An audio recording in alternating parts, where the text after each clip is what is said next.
అందరికీ నా నమస్కారాలండి. ఇప్పుడు నైన్త్ క్లాస్ ఇంగ్లీష్‌లో పేజ్ నంబర్ 27లో ఉన్న ట్రూ హైట్ అనే పాఠం గురించి మనం చెప్పుకోబోతున్నాం. అండ్ ఇది సెకండ్ యూనిట్‌కి సంబంధించింది అండ్ ఏ రీడింగ్ అండి. ఇది ముఖ్యంగా ఏందంటే ట్రూ హైట్ అంటే నిజమైన ఎత్తు అని అర్థం. అండ్ దీనికి ఏంటి అసలు ఈ కథ ఎవరికి సంబంధించి అంటే మైఖేల్ స్టోన్ యొక్క జీవితం గురించి ఈ కథ అనేది ట్రూ హైట్ అనేది తిరుగుతూ ఉంటుంది. అండ్ మైఖేల్ స్టోన్ జీవితం అండి ఇది. అండ్ ఇది ముఖ్యమైన ప్లాట్ ఏందంటే, అతను తన స్పోర్ట్స్ కెరీర్‌లో ఒక నిజమైన ఒక టెస్ట్ అనేది అతనికి జరగబోతుంది. అది ఎన్నేళ్ల వయసులో అంటే, అతనికి కేవలం 17 ఏళ్ల వయసులో అతను క్లియర్ కట్‌గా తాడో పేడో తేల్చుకోవాల్సినంత భావించి తాను సన్నద్ధమయ్యాడు. అండ్ అది ఆ రోజొచ్చేసింది. అసలు ఏం జరుగుతుంది? ఏంటి? చివర్లో ఒక ట్విస్ట్ ఉంటుందండి. అండ్ ఆ ట్విస్ట్‌కి అందరం షాక్ అవుతాం. ఇది మైఖేల్ స్టోన్ యొక్క జీవితం. అండ్ జనరల్‌గా మిగతా పాఠాల్లాగా ఇది ఉండకపోయినా అండ్ దీన్ని గనక మనం తెలుసుకుంటే ఖచ్చితంగా చాలా ఇన్‌స్పైర్ అవుతామండి. మామూలుగా అవ్వము ఈ పాఠం ద్వారా. అండ్ ఇక మనం పాఠంలోకి వెళ్దాం. మైఖేల్ స్టోన్ జీవితంలో అండ్ తన యొక్క స్పోర్ట్స్ కెరీర్‌లో అది ఒక రెడ్ లెటర్ డే అనమాట. చాలా ఇంపార్టెంట్ రోజు. చాలా ముఖ్యమైన రోజు. అండ్ 17 ఏళ్ల వయసండి. అండ్ చాలా టెన్షన్ పడుతున్నారు. అతను యొక్క ఈ యొక్క అరచేతుల్లో కూడా ఏం జరుగుతుందంటే చెమట అనేది వస్తుంది. ఎంతో టెన్షన్ ఉంటే తప్ప అరచేతుల్లో చెమట అనేది కనపడడం అనేది చాలా మామూలైన విషయం కాదు. He needed a towel to dry his grip. తాను ఇప్పుడు ఈ యొక్క గేమ్‌లో పాల్గొనబోతున్నాడు. ఈ స్పోర్ట్ ఈవెంట్‌లో. అండ్ టవల్ తీసుకున్నాడు. తన చెమటను మొత్తాన్ని కూడా తీసేసుకునే ప్రయత్నం చేశాడు. A glass of ice water quenched his thirst but hardly cooled his intensity. ఒక గ్లాసు నీళ్లు తాగాడు, చల్లటి నీళ్లు. కానీ అతనిలో మండుతున్న ఏదైతే ఇంటెన్సిటీ ఉందో అది దానిని ఏదైతే ఆ సెగ ఏదైతే ఉందో దాన్ని కంట్రోల్ చేయలేకపోయింది. ద ఆస్ట్రోట్ ఆఫ్ ఈ Saturn was as hot as competition ఈ face today at national junior Olympics. అసలు ఏంటి ఆట? ఎక్కడున్నాడు ఇతను అంటే నేషనల్ జూనియర్ ఒలింపిక్స్. అక్కడ ప్రస్తుతం పార్టిసిపేట్ చేస్తున్నాడు. ఎందులో? నేషనల్ జూనియర్ ఒలింపిక్స్‌లో ఇతను పార్టిసిపేట్ అనేది చేయడం జరుగుతుంది. The stands were still filled with about 20,000 people.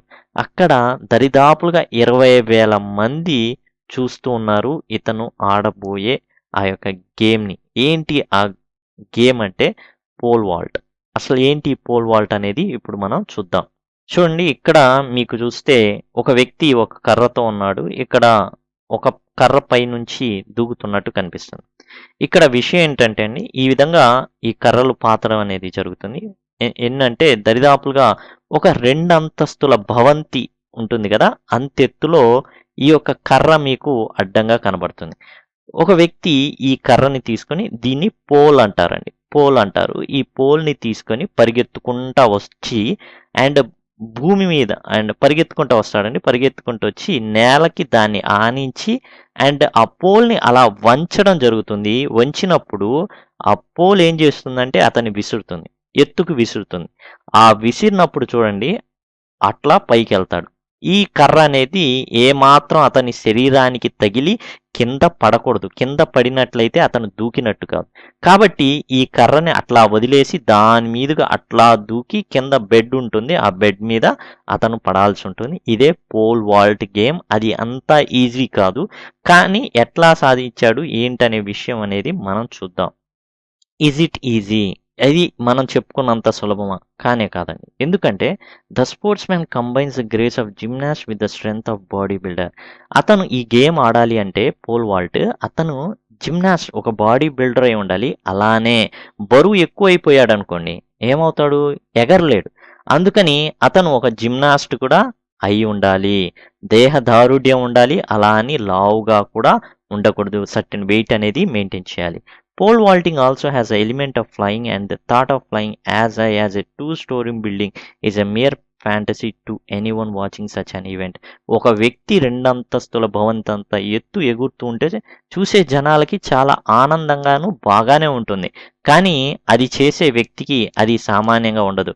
తాను ఎంతో దానికోసం కృషి చేయాల్సి ఉంటుంది. Why did Michael Stone choose it? ఎందుకు మైకేల్ స్టోన్ ఈ యొక్క ఆటని ఎంచుకున్నాడు అంటే, as long as Michael could remember he had always dreamed of flying. ఎప్పుడు ఎగరాలనే ఆలోచన కలల్ని కనేవాడు. Michael's mother read him numerous stories about flying when he was growing up. అతను పెరిగి పెద్దవుతున్న కొద్దీ కూడా ఇలాంటి కథల్ని వాళ్ళ అమ్మగారు, ఎలాంటి కథల్ని, గాల్లో ఎగిరేటటువంటి రకరకాల కథల్ని ఆమె చెప్పడం జరిగింది. అతని మనసులో కూడా ఈ విధంగా నేను కూడా ఎగరాలి అనే భావన అనేది రావడం జరిగింది. Her stories were always the ones that describe the land from A bird's eye view. ఒకసారి ఒక పక్షి అట్లా పైకి వెళ్తుంటే ఆ పక్షి కళ్ళలో నుంచి, అంటే ఆ పక్షి చూసే వ్యూ ఉంటుంది చూసారా, అది చాలా బాగుంటుంది. అది మనకు అసలు తెలియదు అది.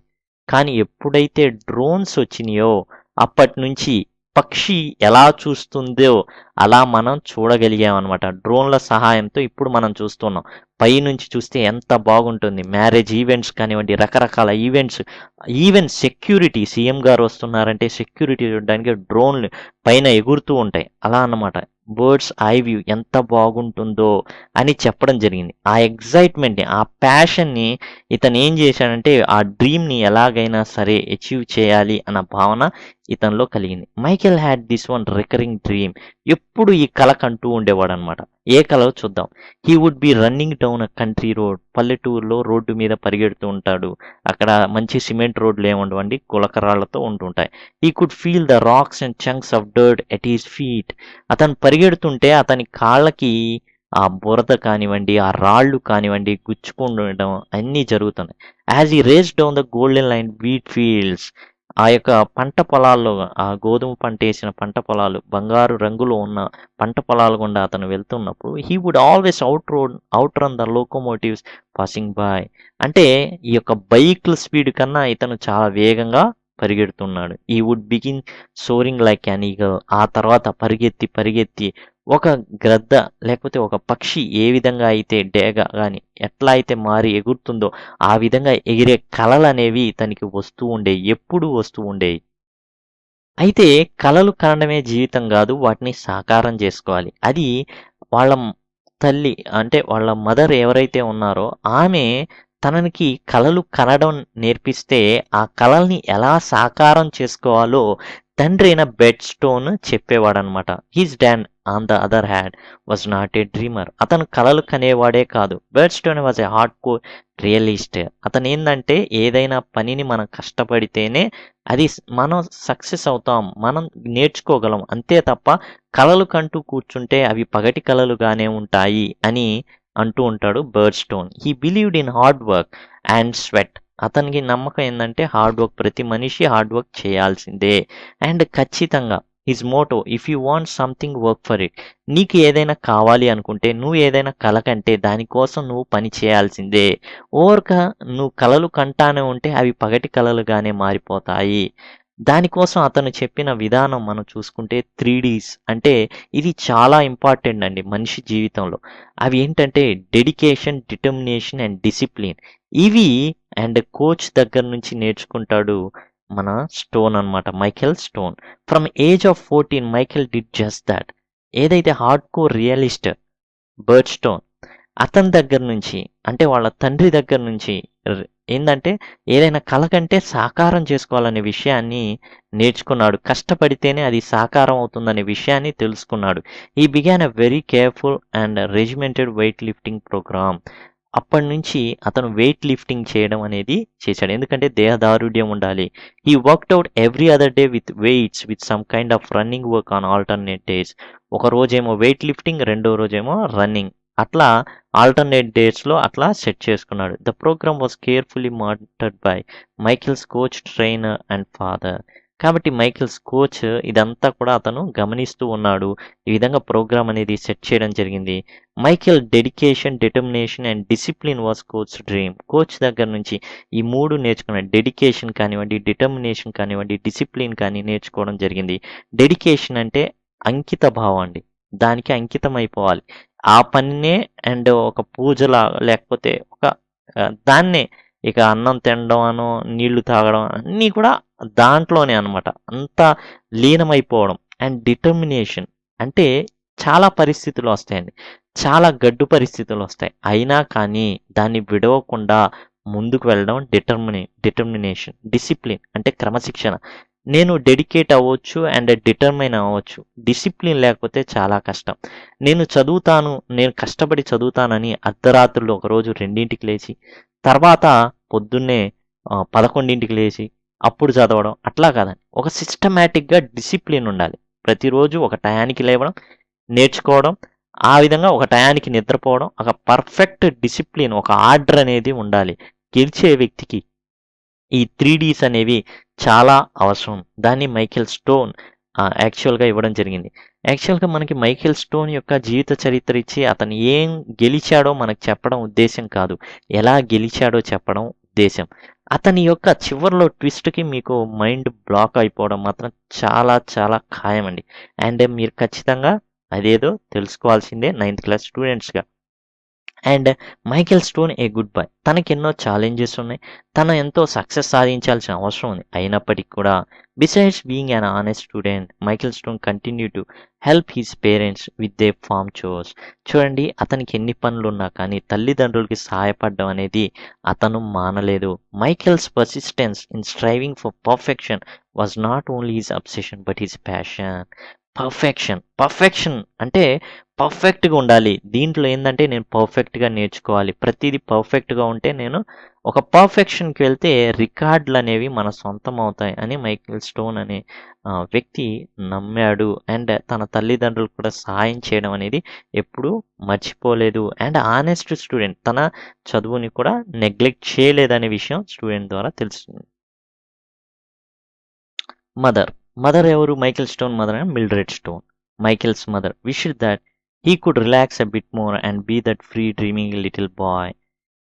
వాళ్ళ మదర్ ఏం చెప్తారంటే, వాళ్ళ అమ్మగారు, అండ్ పిల్లవాడు 17 ఏళ్ల పిల్లవాడు, అతను జస్ట్ రెస్ట్ తీసుకోకపోతే ఎట్లా? రెస్ట్ తీసుకొనివ్వండి, అతని కళ్ళేవో కన్నివ్వండి అంటే ఫాదర్ ఒకటే చెప్తారు, if you want something work for it. నీకేదైనా కావాలి అంటే నువ్వు దానికోసం పని చేయాల్సిందే. ఊరక చేతుల్లోకి వచ్చి ఏం పడదు. నీకేదైనా కావాలనుకుంటే కష్టపడాల్సిందే. ఇప్పుడు ఇదంతా మనం చెప్పుకుంది ఫ్లాష్ బ్యాక్ అంతా చెప్పుకున్నాం. మరలా వచ్చేసామండి. ఎక్కడికి వచ్చేసాం? నేషనల్ జూనియర్ ఒలింపిక్స్లో పోల్ వాల్టింగ్ జరుగుతుంది. ఆ గేమ్ దగ్గరికి వచ్చేసాం ఈరోజు ప్రస్తుతం అనమాట. He had just surpassed his personal best by 3 inches and entered final. And pole vaulting మనం యాక్చువల్గా గేమ్ గురించి చెప్పుకున్నాం. ఆ విధంగా జరిగేటప్పుడు చాలామంది పోటీ పడతారు. కానీ ఫైనల్ వరకు వెళ్ళాలంటే క్రికెట్ కానీ ఇవన్నీ కూడా చాలా జట్లు వస్తాయి. 10, 15, 20 ఇలాంటి జట్లు ఉంటాయి. వాళ్ళలో వాళ్ళు ముందుగా ఆ యొక్క గేమ్ జరుగుతాయి. అండ్ చివరికి ఫైనల్ అనేది వస్తుంది. అలా ఫైనల్లోకి ఇతను ఎంటర్ అయ్యాడు. ఎలా ఎంటర్ అయ్యాడు అంటే, తాను ఎప్పుడు దూకేదానికన్నా 3 ఇంచులు ఎక్కువగా దూకాడు అండ్ సక్సెస్ సాధించాడు. Michael cleared the bar at 17 feet and 2 inches and 17 feet 4 inches. Again he showed no emotion. అతని టార్గెట్ అంతా కూడా ఎంత ఎత్తుకు ఎగరాలో అంత ఎత్తుకు ఎగరడమే. అండ్ గెలిస్తే ఆనందం, ఉబ్బి తబ్బిబ్బైపోవడం ఏమీ లేవు. No emotion in his face. కానీ తన పర్సనల్ బెస్ట్ని మాత్రం తనతో తానే పోటీ పడుతూ గెలవడం అనేది మొదలుపెట్టాడు. He heard the crowd groan. He knew the other vaulter had missed his final jump. He knew it was time for his final jump. ఇక ఫైనల్కి ఇద్దరు మిగిలారండి. అండ్ మన మైఖేల్ ఏం చేశాడంటే 17 feet 2 inches అంటే 3 అటెంప్ట్లు ఉంటాయండి. అండ్ ఫైనల్కి వెళ్ళారు. వీళ్ళిద్దరూ ఎగరాల్సి ఉంటుంది. అండ్ వీళ్ళిద్దరికి కూడా 3 ఛాన్స్లు ఉంటాయి. 3 ఛాన్స్లో బెస్ట్ ఛాన్స్ ఉంటుంది చూసారా? అండ్ బెస్ట్ చేస్తుంది కదా, ఆ బెస్ట్ని తీసుకొని విజేతగా ప్రకటించడం అనేది జరుగుతుంది ఆ మూడిట్లో ఒకదాన్ని. అండ్ కాబట్టి ఇప్పుడు 3 అటెంప్ట్లో 2 అటెంప్ట్లు మైఖేల్ అయిపోయినాయి. ఇప్పుడు వేరే వ్యక్తి పరిగెత్తి వెళ్ళాడండి. కానీ అందరు కూడా ఒకసారి అన్నారు, అన్నారు. అంటే ఏందండి అర్థమైంది మైకేల్ స్టోన్కి? అతను మిస్ చేశాడు. అంటే ఆ కర్రకి పైన దూకాల్సింది ఆ కర్రకి తగిలి దూకేశాడు. ఆ కర్ర పడిపోయింది. అతను కూడా బెడ్ మీద పడిపోయాడు. సో ఆ ఛాన్స్ పోయింది. ఇప్పుడేంటి? ఇతను ఫైనల్ జంప్ అనేది చేయాలి. ఎవరు? మైకేల్ స్టోన్ చేయాలి. చూడండి, since the other Walter had fewer misses, Michael needed to clear this wall to win. A miss would get him second place, nothing to be ashamed of, but Michael would not allow himself the thought of not winnowing first place. చూడండి, యాక్చువల్గా ఇంకో Walter అంటే ఇంకొక పోటీదారుడు ఎవడైతే ఉన్నారో athlete, and అతను ఏం చేశాడు, మిస్ చేశాడు. ఇప్పుడు మైఖేల్ స్టోన్ గనక మిస్ చేశాడు అనుకోండి, అప్పుడు అతనికి సెకండ్ ప్లేస్ వస్తుంది. అంటే అతను ఆల్రెడీ అతని యొక్క పర్సనల్ బెస్ట్లోను ఇతని మీద కూడా కొద్దిగా ఉన్నాడు. ఇప్పుడు గనక మైఖేల్ స్టోన్ వెళ్ళిపోయి ఆ అతను దూకిన దానికన్నా హయ్యెస్ట్గా పైగా దూకాడు అనుకోండి, ఫస్ట్ ప్లేస్ వస్తుంది. ఒకవేళ మిస్ అయిందనుకోండి, ఫైనల్కి వెళ్ళింది వీళ్ళిద్దరే కాబట్టి అతనికి ఫస్ట్, ఇతనికి సెకండ్ రావడం మాత్రం ఖాయం. అయినప్పటికీ కూడా నాకు మొదటిదే కావాలని నిశ్చయం చేసుకున్నాడు Michael stone. The bar was set at 9 inches higher than his personal best. ఇప్పుడు అతని పర్సనల్ బెస్ట్ కన్నా 9 అంగుళాలు పైన పెట్టడం జరిగింది ఆ కర్రని, పోల్ని. ఆ యొక్క 2 కర్రల మీదుగా పెడతారు కదా, దాన్ని 9 అంగుళాలు పైన పెట్టారనమాట. ఓకే, ఇప్పుడు మీరు మగధీర చూసే ఉంటారు, దాంట్లో బైక్ దూకే దాంట్లో అట్లా పైన పెట్టేస్తారు కదా, అట్లా అనమాట. ఇప్పుడు ఇతను దూకాల్సి ఉంటుంది. That is only 1 inch of the national record he thought. ఇప్పుడు ఇతను గనక ఆ పెట్టిన దానికన్నా 1 inch ఇంకో ఇంచ్ గనక ఎక్కువ దూకాడు అనుకోండి, నేషనల్ రికార్డ్ అవుతుంది. ఇంతవరకు ఎవరు అంత బెస్ట్గా దూకలేని ఎత్తు అవుతుంది. He began to get nervous. ఇక మనం ఫస్ట్లో చెప్పుకున్నాం కదా, చెమటలు పడుతున్నాయి, ఇప్పుడు అన్నమాట అది జరుగుతుంది. Fear would be a more accurate description. నిజం చెప్పాలంటే భయం ప్రతి ఒక్కళ్ళకు ఉంటుంది. ఒక డెసిషన్ మన జీవితాన్ని మార్చబోతుంది అనుకున్నప్పుడు ఖచ్చితంగా భయం అనేది వేస్తుంది. His mother always use to tell him whenever he felt tense, anxious or even scared to take deep breaths. ఇది ఎక్సలెంట్ అన్నమాట. ఒక తల్లి ఏం చెప్పిందంటే, ఈ యొక్క మైఖేల్ స్టోన్ యొక్క మదర్ ఏం చెప్పిందంటే, నీకెప్పుడైనా సరే భయం వేసిన, ఆదుర్దాగా అనిపించిన, టెన్షన్గా అనిపించిన ఏం చేస్తావంటే, డీప్ అంటే శ్వాసని గట్టిగా తీసుకు లోపలికంటే అని లోపలికి ఎక్కువగా గాలిని తీసుకొని వదిలామనుకోండి, మెదడుకి ఆక్సిజన్ ఎక్కువగా అందుతుందన్నమాట. ఆ విధంగా అందడం వల్ల రిలాక్సేషన్ జరుగుతుంది, అండ్ మనం చేసే పనిలో కొద్దిగా క్లారిటీగా చేయడానికి మనం వీలవుతుంది. As he began sprinting down the runway, something felt wonderfully different and familiar. ఇతను పరిగెడుతున్నాడు, కానీ ఈసారి గతంలో 2 సార్లు పరిగెత్తి అచీవ్ చేసిన దానికన్నా ఈసారి చాలా డిఫరెంట్గా అనిపించింది. The surface below him felt like the country road he use to dream about. అతని కలలో ఏదైతే రోడ్డు కనపడిందో ఆ విధంగా అతనికి స్పర్శ అనేది ఆ విధంగా ఉంది. అంటే అక్కడున్న ప్లేస్ అదే, కానీ అతను పరిగెడుతున్నప్పుడు ఒక పల్లెటూరులో ఆ యొక్క కంకర రాళ్ళు దాని మీద పరిగెడుతున్న యొక్క స్పర్శ అనేది అతనిలోకి రావడం జరిగింది.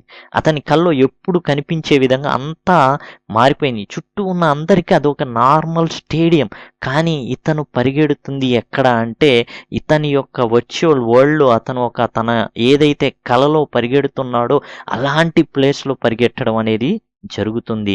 The rocks and chunks of dirt, the visions of the gold and wheat field seem to fill he's thoughts. ఒక్కసారిగా వర్చువల్ వరల్డ్లోకి మారిపోయినట్లు చుట్టూ కూడా పొలాలు అండ్ బురదతో కూడిన అండ్ రాళ్లతో కూడిన ప్రదేశం, తాను కల్లో ఏదైతే చూస్తాడో ఆ విధంగా ప్రదేశం మారిపోయిందండి. When it took a deep breath it happened. అతను వెంటనే ఒక్కసారిగా ఆ కర్రని అట్లా ఉంచడం జరిగింది, ఒక దీర్ఘ శ్వాసని తీసుకోవడం జరిగింది. అంతే, ఒక మిరాకిల్ జరిగింది. ఈ బిగాన్ టు ఫ్లై. చాలా ఎత్తు ఎగరడం మొదలుపెట్టాడు. His take off was effortless. జనాల యొక్క శ్వాసలన్నీ ఆగిపోయినాయి అనమాట. అసలు అంత శ్రమ పడలేదు మైఖేల్ స్టోన్, కానీ గాల్లో ఎగురుతున్నాడు. అంతగా ఎఫర్ట్ అనేది అతను అంత కష్టపడిన విషయం కూడా తెలియట్లేదు. మైఖేల్ స్టోన్ వాజ్ ఫ్లయింగ్, అంతే ఎగురుతున్నాడు. Just in his childhood dreams. అతని యొక్క చిన్నతనంలో కలల్లో ఎట్లా అయితే అతను కలలో ఎలా అయితే ఎగిరాడో పక్షిలాగా అలా ఎగరడం మొదలుపెట్టాడు. Only this time he knew he was not dreaming, this was real. కానీ అతనికి వాస్తవ ప్రపంచంలోకి ఒక దెబ్బతో బయటికి వచ్చాడు. ఎట్లా అంటే కింద పడ్డాడు. ఒక్కసారిగా కింద పడంగానే వాస్తవిక ప్రపంచంలోకి రావడం అనేది జరిగింది. Everything seem to be moving in slow motion. The air around him was the purest and freshest he had ever sensed. Michael was soaring with the majesty of an eagle. ప్రతిదీ కూడా స్లో మోషన్‌లో జరుగుతున్నట్టు అనిపించింది. అలా గాల్లో ఎగురుతున్నప్పుడు eagle ముందు మనం చెప్పుకున్నాం గదా! ఆ విధంగా ఎగురుతున్న భావన అనేది అతనిలోకొచ్చేసింది. It was either the eruption of the people in the stands or the thump of his landing that brought Michael back to earth. 2 విషయాలు అతన్ని వాస్తవిక ప్రపంచంలోకి తెచ్చుండొచ్చు. ఒకటి ప్రజలందరూ చేసిన గొడవ, లేదా ఇతను ఒక్కసారిగా అలా ఎగిరి కింద పడడం వల్ల వాస్తవిక ప్రపంచంలోకి వచ్చి ఉండొచ్చు. On his back with that wonderful hot sun on his face he could only envision the smile on his mother's face. He knew his dad was probably smiling too, even laughing. And అతను కింద పడిన తర్వాత లేచిన తర్వాత సూర్య కిరణాలు అనేవి అతన్ని ఇంకా వెచ్చగా ఆవరించినట్లు, అలానే అండ్ దూరాన బహుశా వాళ్ళ అమ్మగారు ఖచ్చితంగా నవ్వుతున్నట్టు అండ్ వాళ్ళ నాన్నగారు కూడా ఖచ్చితంగా నవ్వుతున్నట్టు భావించాడు. Bet would always do that when he got excited, smile and then sort of giggle. మా అబ్బాయి సాధించాడు అని బర్ట్ ఆనందిస్తూ ఉండుండొచ్చు అనేసి అనుకుంటున్నాడు కొడుకైన Michael Stone. When he did not know was that his dad was hugging his wife and crying. What he did not know అంటే అతను యాక్చువల్గా అనుకుంటున్నాడు ఖచ్చితంగా మా నాన్న ఏం చేస్తాడు, నవ్వుతూ ఉండుంటాడు, అచీవ్ చేశాడు మా అబ్బాయి. కానీ నిజానికి అక్కడ జరుగుతుంది ఏంటంటే వాళ్ళ అమ్మగారిని కౌగిలించుకొని అండ్ ఈయన ఏడవడం అనేది జరుగుతుందన్నమాట. ఆనంద బాష్పాలు. బర్ట్ స్టోన్ ఏడుస్తున్నాడు. అంటే అతను ఏమనుకుంటున్నాడు, మా నాన్నగారు నవ్వుతూ ఉంటారు ఇప్పుడు నన్ను చూసి, ఖచ్చితంగా సంతోషిస్తూ ఉంటారు. కానీ అక్కడ నిజమే సంతోషం, కానీ వాళ్ళ తల్లిని వాటేసుకొని అండ్ చాలా ఏడ్చేస్తున్నాడు అనమాట. He was crying harder than Mildred had ever seen before. And Mildred అంటే ఈ మైకేల్ స్టోన్ యొక్క తల్లిగారు అనమాట. ఎప్పుడు కూడా బెర్ట్ స్టోన్ ఈ విధంగా ఏడుస్తాడు అంత గట్టిగా అనేసి తెలియదు ఆమెకి. అండ్ కానీ చాలా గట్టిగా ఏడ్చేస్తున్నాడు. She also knew he was crying the greatest tears of all, tears of pride. అవేంటంటే ఆనందంతో కూడిన, అట్లానే గర్వంతో కూడుకున్న, నా కొడుకు అండ్ ప్రయోజకుడయ్యాడు అండ్ సాధించాడు అన్న ఒక రకమైన ఆనంద బాష్పాలు అనేవి వాళ్ళలో వస్తున్నాయి. దీని ద్వారా తెలుసుకోవాల్సినవి కొన్ని ఉంటాయండి. అండ్ ఫర్దర్గా మనం తెలుసుకోవాలి, ఇంకా అయిపోలేదు. అండ్ లాస్ట్లో ట్విస్ట్ ఉంటుంది అనుకున్నాం కదా, ఆ ట్విస్ట్కి ట్రావెల్ అవుతున్నాం మనం ఇప్పుడు.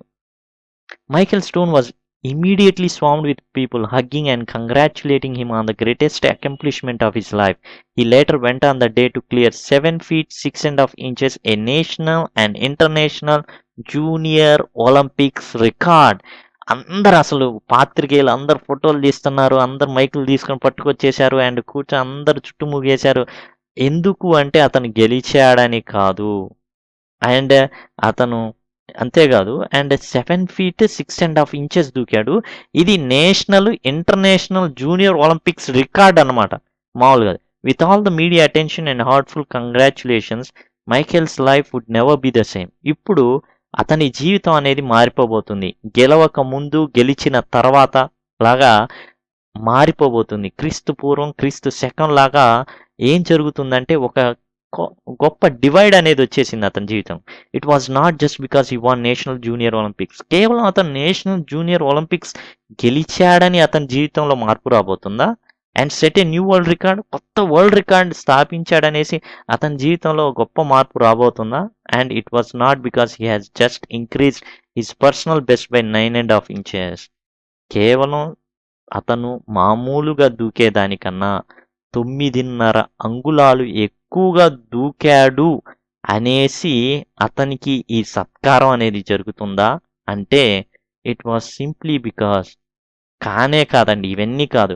అతను ఏదో national and international junior Olympics record సాధించాడనో, లేదా 17 అడుగుల 6.5 అంగుళాలు అతను దూకాడనో కాదు.